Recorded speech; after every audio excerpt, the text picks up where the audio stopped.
Oh, no. Well, we talked about that and we decided to leave it in there for future reference, and his amendment would dominate. Yeah, that's why we left it in. By the way, they printed today. Sickles, you are not muted. Okay.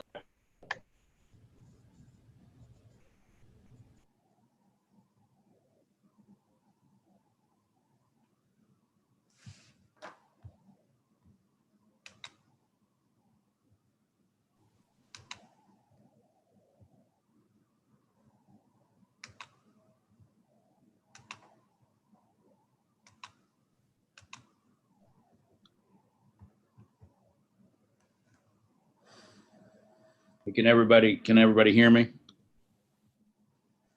Yes, we can hear you. Yes. Good morning, Al. Good morning, Del Sickles.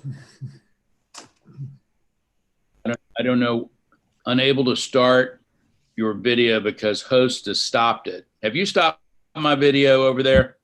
Nathan, you want to bring the videos up now? Oh, I don't need to have it. No, I think sorry, I think because I'm currently sharing my screen, we'll let you share yours. so we need to wait Okay. until you've done your thing? Did you need me to close mine out so you can screen share something? I don't know. I mean, if I don't need to be seen, as long as I'm heard. Yes, you do. Oh, your camera's not working. Cameras are not on. Yeah. Well, I click on start video and it says you guys won't let me in because the host has stopped it. There must be some message in that. Oh, let me see. I think it is. I'm in the same boat, Mark. I even combed my hair this morning. Yeah, really. Me too. I would have combed mine, but I don't have any left, hardly. Ken, did you comb both of them?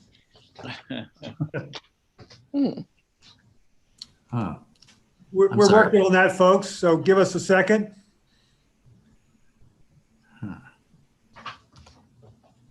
Let me ask you a question. On this slide deck, are you going to go through all the whereases that you sent me the other day on each one of these things? Those things because I need. I'm sorry. Go ahead. Go ahead. No, we were going to briefly run through the 10 resolutions, just the resolve piece of them. Yeah. So that was the plan. Yeah. Well, I was going to bring up the document that you sent out to me, and I don't need to do that because it's going to be on this slide deck, right? Right. We will share, at least we're not going to share the full resolutions, but the part of them that required to describe what we would do, the resolve portion of each resolution will be shown. Okay. Okay. Terrific. I'm sorry, guys. I'm not sure why the video is deactivated for everyone but me. That doesn't make any sense. We can still hear everybody, so we can still. I think I know what everybody looks like. Yeah, I think we know that. Okay, so we'll be fine to proceed if you like with audio, if you want to proceed that way. Audio's good. It's okay with me. Okay with me. Okay with me. Okay with me. All right. Del Sickles, do you want to make any comments before we get started? Pardon me? Do you want to say anything before we get started? Well, thank you, study committee, for joining with us today. And these are exciting ideas. And I'm looking forward to doing what I can to help make sure these studies come out with useful products that we can use to make Virginia a better place. How about that? I bet we're opening. That was wonderful, inspirational. Madam, And the chairman, this is Tommy. May I ask a preemptive question, please, sir? Please, Mr. Chairman, Mr. Leader, if I'm chairing this meeting, Mr. Norman, please proceed. Thank you very much, sir. I apologize because somehow in my calendar, I missed the previous meeting that was held. And I realize that there is a new sheriff in town, and I'm respectful of that. as we go through these, can you identify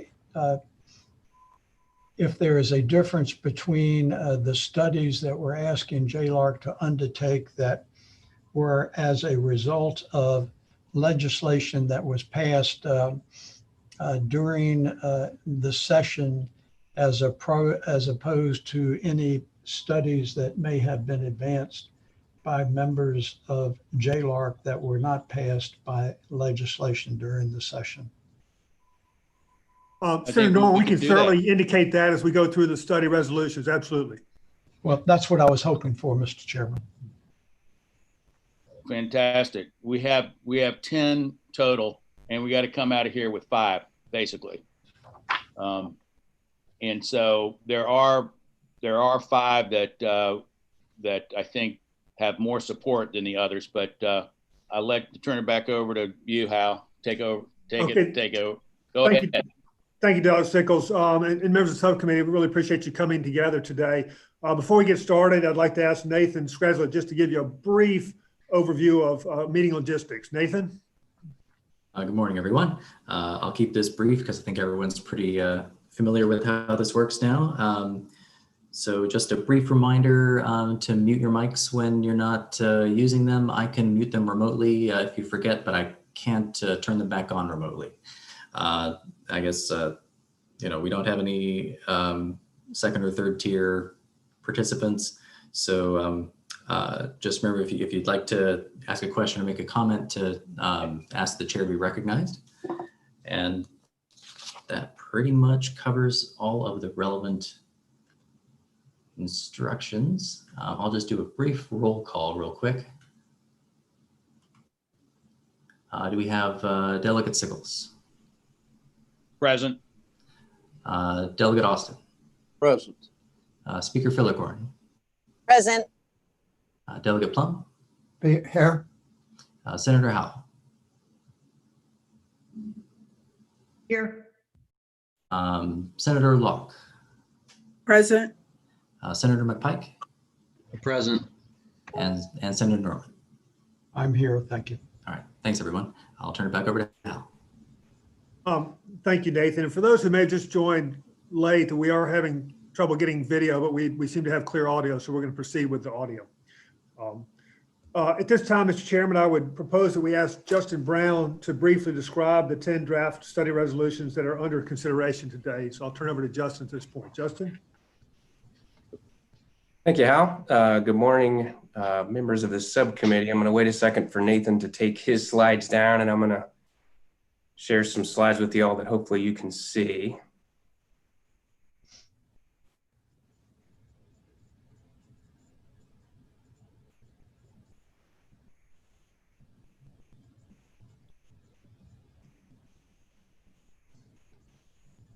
Can folks see what I'm presenting here? It should be a list of study topics. I can see them. Great. So what we wanted to do was take 5 or 10 minutes and just run through the 10 study topics that were basically resolutions that the subcommittee has asked us to draft, or Senator Norman, to your question, had their genesis in some resolutions that were introduced during the prior legislative session and referred to us through the rules committees. I think this was also mentioned, but ideally we need 5 studies for our staff to start now, and we report those 5 in the 2021 cycle. And then the remaining 5 would be next in the queue for us to start as our staff get freed up next year. You should have the full text of these that we sent to you, but I'm going to scroll through basically the resolved clause and then the items for each mandate just to show those to you. And I'll certainly pause as I go through that.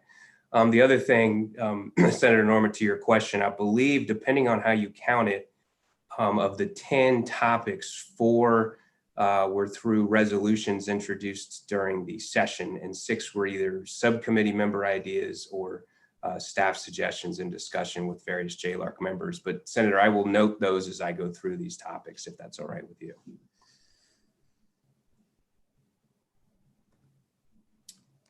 So the first one we have in the queue here is something that I think we've talked quite a bit about over the last few years in the JLARC subcommittee and at the full committee, and that would be a review of the Virginia Employment Commission. You can see the resolved clause there with the items. There's quite a few items. Some of those have grown as we've gone through the process here. But obviously there's been a lot of citizen frustration with the inability to navigate VEC's unemployment benefits claims process. It does seem like VEC has struggled quite a bit with some of its information technology systems in terms of their modernization, in terms of the delays there. And so in terms of the study items, I guess I'd highlight the third one there that would focus on the unemployment insurance program operations in terms of how they're supervised and led. The fourth item there, again, looking at the IT systems. If I scroll down a little bit more, just so you can see these, I guess the other item I would point out is that item 11 and that ability of VEC to connect Virginians who don't have a job with meaningful employment opportunities.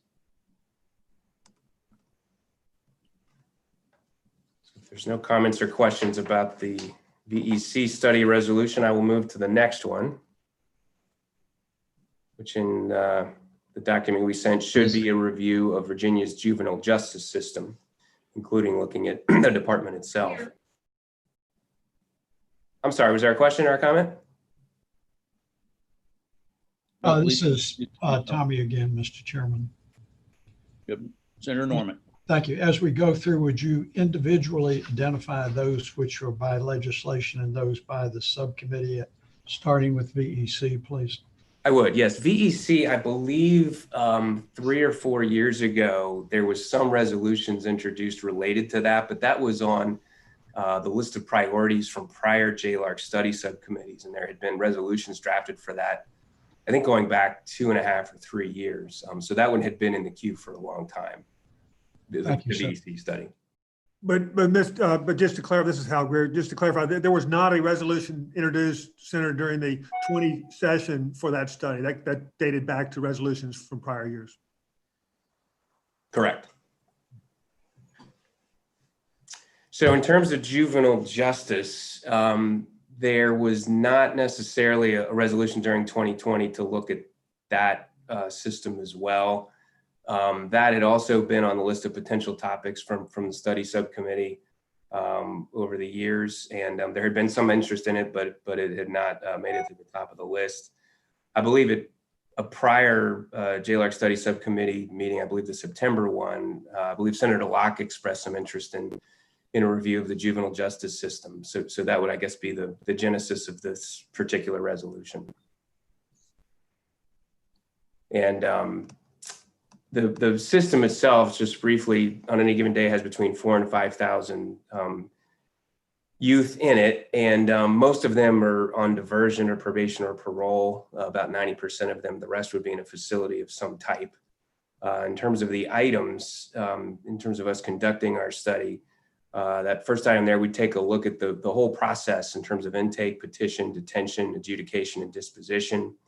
I guess the other one I would point out as I scroll through this is item 6, in terms of looking at the future facility needs. Particularly, I think there's been some interest in understanding the placement of youth relative to where their primary residence is, in terms of how close should they be to their family. And I'll scroll through the rest of those. There were 8 study items for DJJ.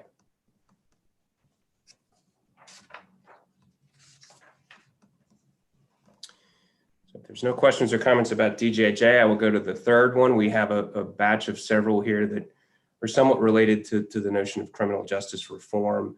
DJJ was one of those that had some of those elements in it. Another one would be this one, and it's looking at the effectiveness of inmate education and vocational training, and that would be in prisons and jails. And this one has its resolution, its genesis in a resolution that came up during the 2020 session and was referred to us through the House Rules Committee. And you can see there in the items trying to just basically do an inventory of all the education and vocational training programs that are provided. That second item there, looking at the alignment of the programs with the needs of the labor market. I guess the other one I would highlight is that third one there, which is kind of lengthy, but basically looking at the demand for the programs, the participation, the completion rates, coordination with reentry programs, and taking a look to see whether there's any racial disproportionality in terms of access or participation in those programs. If I could say something on this one, this is Mark. The Department of Corrections has a pretty good recidivism performance right now, and they have longer time, obviously, with inmates to help them get an education and career skills and things like that. But our jail system has a really high recidivism rate, and local jails, regional jails, don't have the funds to do what the state has. That's number one. And number two, of course, they only have them for a shorter period of time. So I think that concentrating on the recidivism rate in local jails and regional jails would be an important thing, and what you can do with the inmate for a term that's only a year, or maybe if it's a state responsible prisoner, which we have many thousands.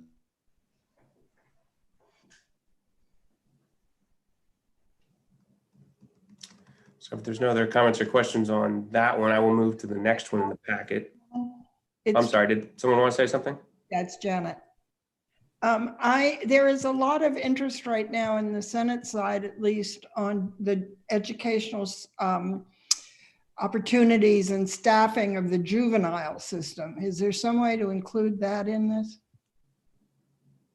Well, let's see. We have the review of DJJ. So the point would be specifically looking at how children that are kind of in custody there, in terms of their educational opportunities and the programs that they get. I believe that in that juvenile justice resolution, I'm scrolling back, I think the fourth item there near the end talks about educational outcomes.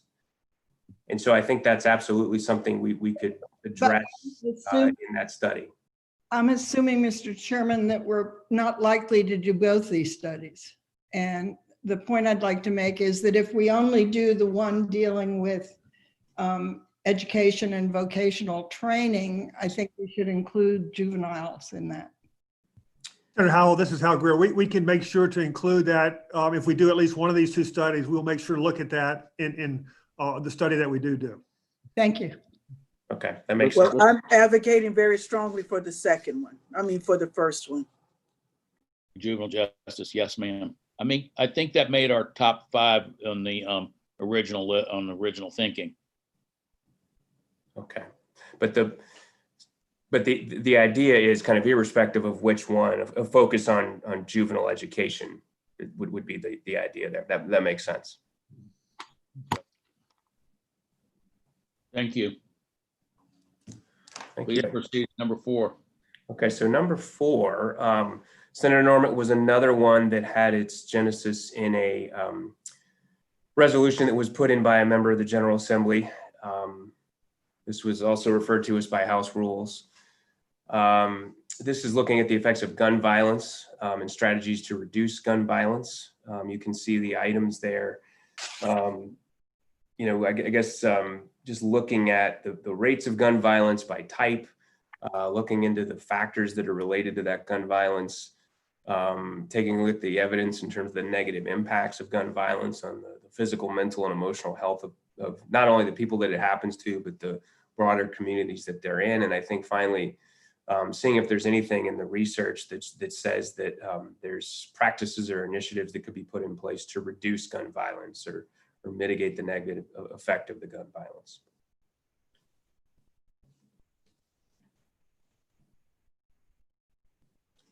So if there's no comments or questions on that one, I will go to the 5th one.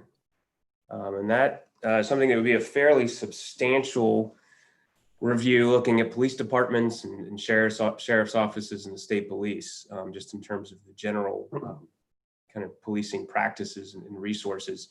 Obviously, there's been some significant reforms that have been enacted even during this special session. So this is an example of one that might make sense to wait until the second year, do that second batch of 5 to allow some time for some of these reforms to take hold and be implemented so that we could give you all a sense of how those reforms are going.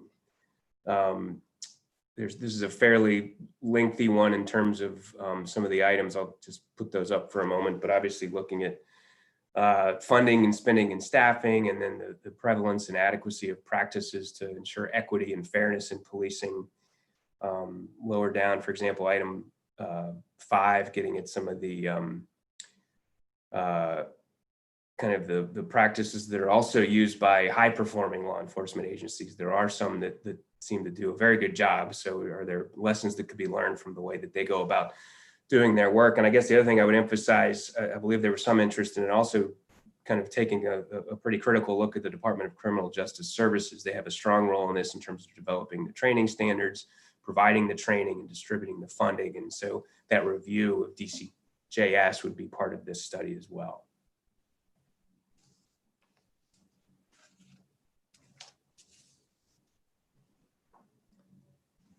This is Tommy again, Mr. Chairman. This one did not have its genesis in a resolution. Sorry, I should have mentioned that. This was something that was kind of discussed, and we drafted this up as a staff for consideration by the subcommittee earlier. And just to jump in, Hal Greer again, that this was announced as a House priority during the last meeting, Senator, to do a policing study. Mr. Chairman, I respect that, but I'll wait till we get through on it. It just, everyone has priorities, but I'm not sure the priorities are appropriately balanced against affirmative legislative action by both bodies, as opposed to someone having a creative idea later on. Thank you, Senator Norman. Okay, we're going to number 6. Going to number 6, and this was one that was referred by House rules. So Senator Norman, there was a resolution during the 2020 session getting at this topic. Oh no, I'm sorry, I misspoke. This is housing, I'm sorry. Housing is another one where there was some interest in staff drafting something here because of some of the issues that have been going on for a long time in Northern Virginia. But as the pandemic kind of took hold, a lot of concern about eviction rates and the affordability of housing. So this one, we would look at things like rent burden and comparing demand for affordable housing kind of relative to the supply, looking at the factors that limit the supply of affordable housing.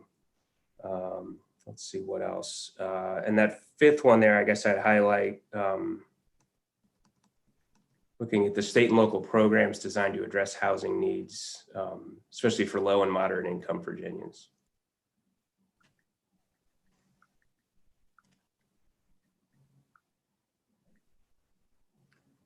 So I will then go to the next one, which I believe, right, should be, so Senator Norman, this one was referred by House rules. And this is looking at the adequacy of Virginia's system of court-appointed guardians and conservators. This is something that, at least in the media, has been addressed quite broadly, nationally and here in Virginia. It does seem like there's a rise, at least in the awareness of cases of abuse, neglect, or exploitation of elderly or incapacitated persons. And so in that study, we would look at the current structure of laws to prevent and remedy any abuse, and find ways to maybe strengthen those laws to prevent that abuse if it's occurring. The 3rd item there, we'd also look at the ratio of the number of wards per guardian, look at training, I think. And I guess the other thing I would note is that the 7th item there is just broadly looking at the oversight of the system itself to see if there's any improvements that need to be made there. Thank you. Okay, so continuing on. This is one, Senator Norman, that I do not believe has a direct genesis in resolution introduced during the session. I believe at the prior subcommittee, there was some discussion about the importance of virtual instruction given the pandemic. And so staff put together a resolution on this topic. I would say on this one, similar to what I said on policing, the timing of this one would present some challenges if we were to start on it now, in our opinion. This may be one that might be a little bit better if it were left for the second year. And I can go into some of the challenges. They're kind of two types of challenges: practical challenges and methodological challenges. And we did look at this topic in 2015. But I do know there's a lot of constituent concern and interest about this. So that's certainly something we can talk to you about. But the idea behind this one is just, I think on the first item, looking at the implementation of virtual instruction during the pandemic, which is still going on, which would be one of the complicating methodological factors. That second item, obviously there's some IT challenges, both within the school system and broader in the locality. And then I believe there was some discussion about understanding whether teachers have adequate training to do this. And I think another important piece of this, and this is something we found when we looked at this in 2015, is there some type of parental or other adult supervision or support in the home? Because particularly younger children, we have found tend to need that. I guess the other thing I would point out, item 5,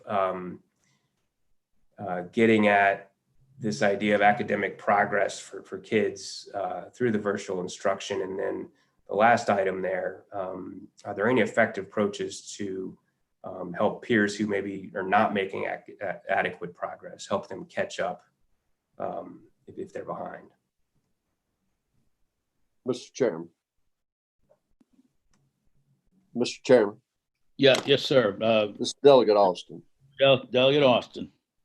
Thank you, Mr. Chairman. Mr. Chairman, I'd like to offer a suggestion if we're going to look into the future of virtual learning, and that would be that we use Hal and his group confer with the Virginia Virtual Academy, and they've been doing virtual education for about 10 years in Virginia.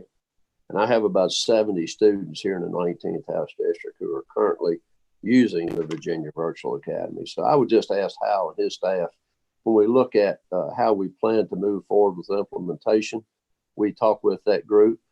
And my second concern would be the infrastructure in place to support it. We need broadband and we need Wi-Fi out here and in rural Virginia. And I appreciate the governor's funded it to a somewhat adequate funding this year, but we're going to need additional dollars in the budget also to continue that implementation of the infrastructure. So thank you, Mr. Chairman. Thank you, Hal, for consideration. Thank you, Delegate, for your input. We will certainly include that when we proceed with the study of this. Thank you. Number 8. Number 8, Delegate Austin, your comment was timely because I believe the next one in the queue here is looking at transportation infrastructure funding and preparedness for change. And I believe this was one that had its genesis in a resolution that you had introduced and was referred through rules. The idea behind this one is to take a step back and look at, particularly given the way that maybe the pandemic has affected transportation revenues that are kind of stemming from the gas tax and the way that maybe people are driving less and commuting patterns are changing. Take a fresh look at the condition of the state's infrastructure, the funding streams that are used to kind of prepare to build new infrastructure and maintain the existing infrastructure. And I think maybe learn some things from other states as well to see if there's any ways that the state needs to think differently to in terms of that 6th item there, be prepared to adapt to the changes within the transportation landscape due to advances in technology in terms of not relying as much on fossil fuels.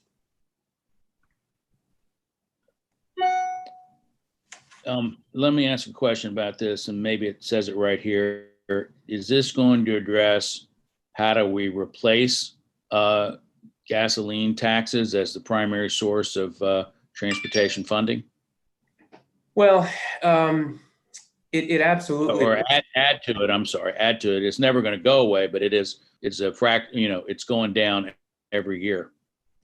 I think every that would be month. one of the points here. The second item pretty clearly asks us to look at funding sources used by transportation entities. And I think there clearly would be some differences in terms of how other states go about this, in terms of how they pull their revenues across the different funding sources, and to the extent that the reliance on the gas tax is declining. I think that would certainly be something we would try to take on. I'm not saying there's any easy solutions, but I think that's something we would look at.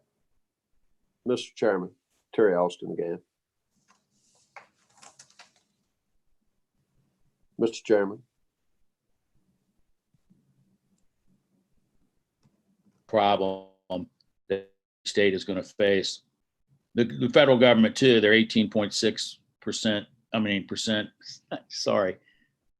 18-cent gallon tax is not able to fund the federal program like they want to either. Mr. Chairman. Yeah, Delegate Austin. Thank you, Mr. Chairman. Mr. Chairman, the justification for this resolution came from the fact that we in the Transportation Committee are recognizing that the miles driven are going up every year and the dollars collected are coming down. And my intentions here were just to try to get our Department of Transportation out in front of this issue as more and more other fuel system vehicles are coming online, electric, propane, others that are not paying highway use tax, that we could kind of maybe try to get ahead. And the fact that we're using rail more and mass transit more. So that was my intent here, Mr. Chairman. And I just hope that we can plan for the future and put something in place, a funding stream where we can continue to improve our roads and infrastructures. So thank you, Mr. Chairman. Thank you, Delegate Austin. Any other comment on the transportation study before he moves to number 9? Okay. Good. I think this is, let's see, this should be the final one in the queue here. I lost count then. That's okay. There's a lot of them. This one, Senator Norman, this was basically an idea that came from staff and had some interest in the prior subcommittee discussion at the September meeting. The idea here is, as this pandemic has kind of happened and affected various parts of state and local governments, this would be looking at the impact of how things have changed, but also kind of thinking past that in terms of, does the state need to do anything differently in terms of, for example, the first item there, state and local revenue sources. The second item, obviously, the need for education and training in terms of unemployment, health and human services, obviously the health system in terms of responding to some of the challenges with respect to health. And the third item there just basically would say any other thing that has been substantially affected. And I think this might also be another one where if you think about a batch of maybe the second batch of 5 studies that we would start, this might make some sense in that category too, because obviously the pandemic is still kind of having an effect in terms of what exactly that effect is going to be. It might be a little bit hard to pick up on if we were to start this too early, but that's the idea behind this final resolution. So Chairman Sickles, those are the 10 resolutions that we drafted at the subcommittee's request. And again, some of these had a genesis in legislative resolutions, others did not. But we'd be happy to take any questions you have. And I think the second item on the agenda was just to have some discussion about which of these would be a good first batch of 5 for us to start assigning our staff to. Mr. Chairman. Yes, sir. Is this Senator McPike? Yes, thank you, Mr. Chairman. Okay. Looking back at the VEC resolution, and I apologize to jump to one of the first ones we looked at. I don't believe the resolution takes a look at the actual benefit. It certainly looks at the effectiveness of distribution and or services. And Mr. Chairman, maybe it's a question to Hal. Is it also some extent of the impact of the benefit provided under the system? or just the effectiveness of delivery? Mr. Chairman, Senator McPike, Yep. I think, our focus is really more on how well they're operating as an entity and not the amount of the benefit. We could certainly, if it's the will of the subcommittee to take a look at that, we can. I guess that starts to get into a whole different discussion and consideration and maybe more of a policy issue that goes beyond just the operation of VEC, but certainly willing to, entertain some thoughts that you have on that. Mr. Chairman, this is a follow-up. Yes, sir. Yeah, Senator McPike. Thank you, Mr. Chairman. I mean, there may be other sources, but I think some of the comparative information may be informative to this commission and to the General Assembly in terms of, what the max and what the, current minimum is. I think it's $378 a week. The minimum is $60 if qualified, and a few other things might be illuminating to members to understand it better in comparison to its impacts as well as comparative to other states would be my suggestion. Mr. Chairman, Okay. Senator McPike, we certainly could do another state comparison, just seeing how our benefits stack up with other states. We could certainly go that far. I think that would be completely reasonable to do if that's the will of the subcommittee and the commission. What is everybody, any other thoughts on that? I think this is was the most popular item for many of our members because of the experience we had this year. Senator Norman, do you have any comments on the VEC study? No, I don't, Mr. Chairman. My concern is more on a global basis and a policy approach, which I may be a conspicuous minority. Traditionally, there has been reticence to adopt spontaneous ideas of studies for JLARC that did not come through the legislative process. The reason for that is it places members of the subcommittee or the JLARC in a more preferential position as opposed to other members of the General Assembly. Translated, if a particular member of the topic subcommittee or the commission has a passion that can lend itself to superseding that which went through the legislative process. And that has been the same approach in some other commissions, including the State Crime Commission. I recognize that there can be differing perspectives on how to approach things. I just think it is not a positive precedent to set by adopting any of these spontaneous thoughts over those requested studies that came through the legislative process by adopted resolution. Yeah. Thank you, Mr. Chair. Mr. Chairman, Senator Norman, they did say, and Justin said that this had been proposed in earlier rounds previous to this year, had been on a list of things to do. I think what happened this year with this onslaught that you can't really expect them to be totally up to speed on, but it has been not a good experience for our constituents. But Madam Speaker, do you have any thoughts on the VEC study? Chairman, if I could clarify, and I apologize for not being very articulate. I was not speaking specifically about the VEC. I'm talking about an overarching policy because I actually support the VEC one. Okay, terrific. Thank you. Well, I'm just trying to solicit opinions here. I think it's our number one, but I want to ask around. Anyone on the phone pop up? Mr.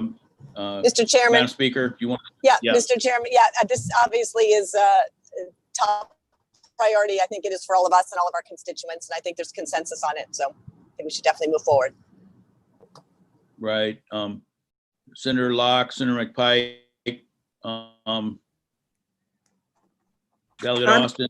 I'm good with this one. Okay. Mr. Chairman, I think this study is hugely important. This department had a tremendous influx overnight, and it was overwhelming, and it's very, very difficult for them to adjust. And I think we need some guidance on this issue going forward. Mr. Chairman, Mr. Chairman, this is Yeah, Ken. Yeah, Mr. Uber Chair, Uh, Mr. Delegate Plum. Mr. Chairman, I agree that number one is of importance, and every discussion we've had, we've recognized the importance of it. I also think that the broadening a little bit that's proposed by Senator McPike, particularly within the range of taking a look at how our VE benefits relate to other states, would be a worthy addition to that. Having said that, and suggesting that that there seems to be a consensus on this one, I would also say that in relation to Senator Norman's point, and I appreciate the point that he's making and understand it. We are in, however, a unique historic circumstance. When have you ever seen the kind of changes that we've seen in 2020? So that some of these things have popped up, so to speak, because of events that happen.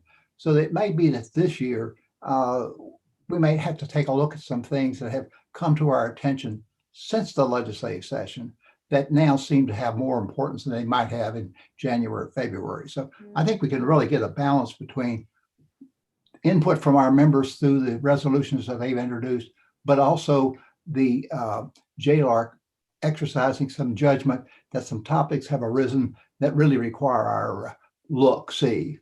And at the same time, I will say to you, as was discussed as we went through these, there's some of these topics where we probably need to have them mature, that they are significant, but there are also some things that we've taken some actions on recently that it might be well that we delay for a year to study further. So in summary, let's go with number one and see what we do with the other four, recognizing that some things have arisen in recent times that require our attention.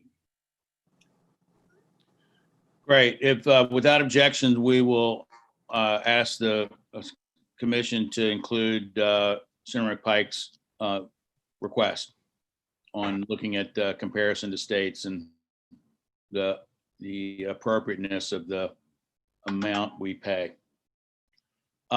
Okay, moving along. I think if I might pick out the ones that had strong support from this list, they're not in. This is not a priority order, although there are some near the top that are more. But I wanted to jump down to number 7, the adequacy of Virginia's court-appointed guardian conservator system. I think there was some strong support for that. There was a mini scandal that was reported in a three-part series in the Richmond Times-Dispatch about some of the weaknesses in our system, and I think there was a lot of support for that from the members of the commission. And does anybody want to jump in on that one to second that? Mr. Chairman, I second that. Yeah, I agree also. I agree also. I totally agree. Festering wound in our Commonwealth. Okay, terrific. So that's number 2 then. How about jumping back to juvenile justice system? I think we added this on in our discussion previous. Senator Locke, this was her number 1, or I don't know if it was your number 1, Senator, but it was important to you. And we're also going to add that education piece to make sure it's covered in the juvenile justice system. And I totally agree. Top priority. Yeah, this is my priority study. any other, I agree any also. further? That's Delegate Plum joining in. Delegate Austin or Senator Mormont, any comments on the juvenile justice look? Mr. Chairman, I think it's very important. I agree. Okay, so moving on to number 4, I'm forgetting. Hal, do you want to help me out? What was transportation funding one of the top 5?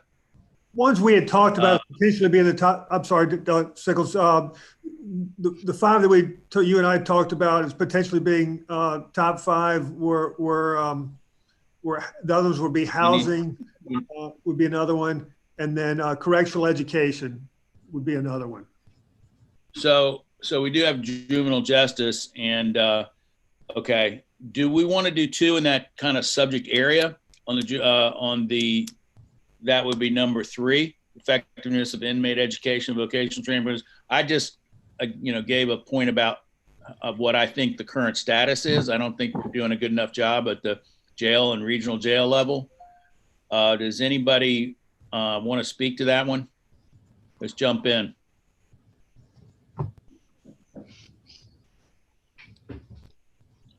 I do think this is one of the things that DOC likes to brag about, what they've done in their system. Although we're underfunding it, they're doing a lot with the money we give them now.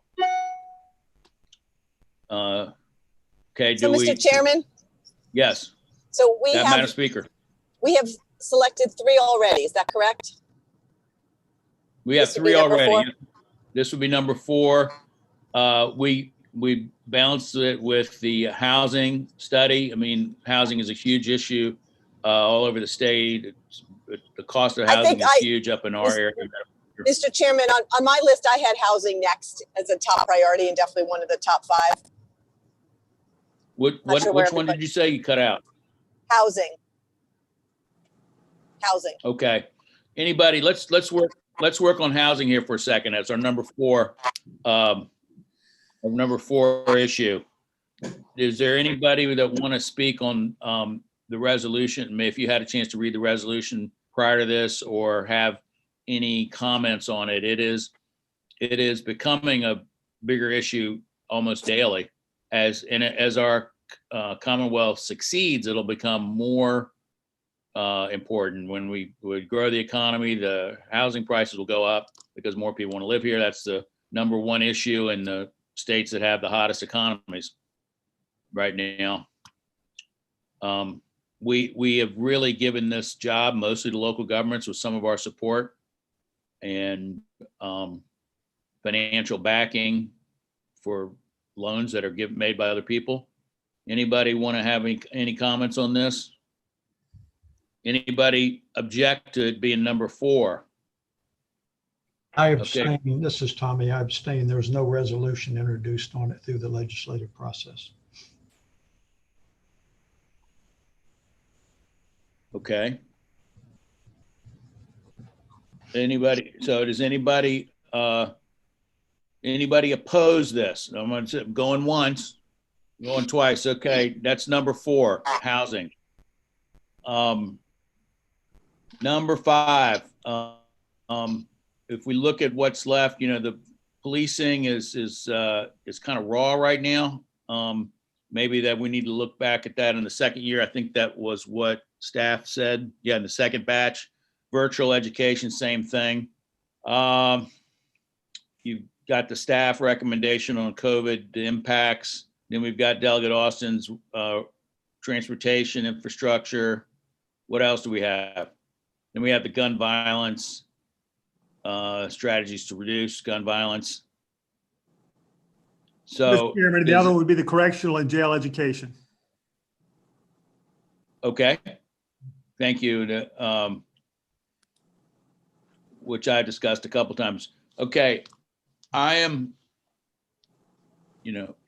I could myself personally could go with either one of these because we're probably gonna look at the rest of them for next year. They'll be on the list for next year anyway. So do we have any strong opinions here? You want me to start calling on people? Mr. Chairman, Yeah, I'd like to associate myself with Delegate Austin. I think we really have to come to grips with the changes in our transportation systems and the uses people have. And I think it's going to impact us rather quickly. This is Senator Locke. I'm inclined to agree with that. And I agree as well. Okay, done. Number Agreed. 5. All right, good. So we got our 5 down. What else do you need? Mr. Chairman, I would just suggest that the subcommittee may want to just report these to the full commission next Monday and then have the full commission consider them. 2 things we'll do. We'll revise the VEC resolution to recognize a desire to look at other states in comparison, and we'll make the language a little more clear in the DJJ study that it will include a look at education provided in the system as part of that study. So those would be my suggestions. terrific. Do we have any other further comment? Okay, terrific. Thank you for joining us. We'll entertain a motion to adjourn, but we probably don't need that, but anybody? Mr. Chairman, So I moved. so Anyway? So moved. Second. Okay, it's been moved and seconded. We adjourn. All in favor, say aye. Aye. Aye. We are adjourned. I will see you at the full commission meeting. Thank you. Thank you, Mr. Chairman. Thanks so much, Mr. Chairman. Thank you, Mr. Chairman. Thank you. Thank you.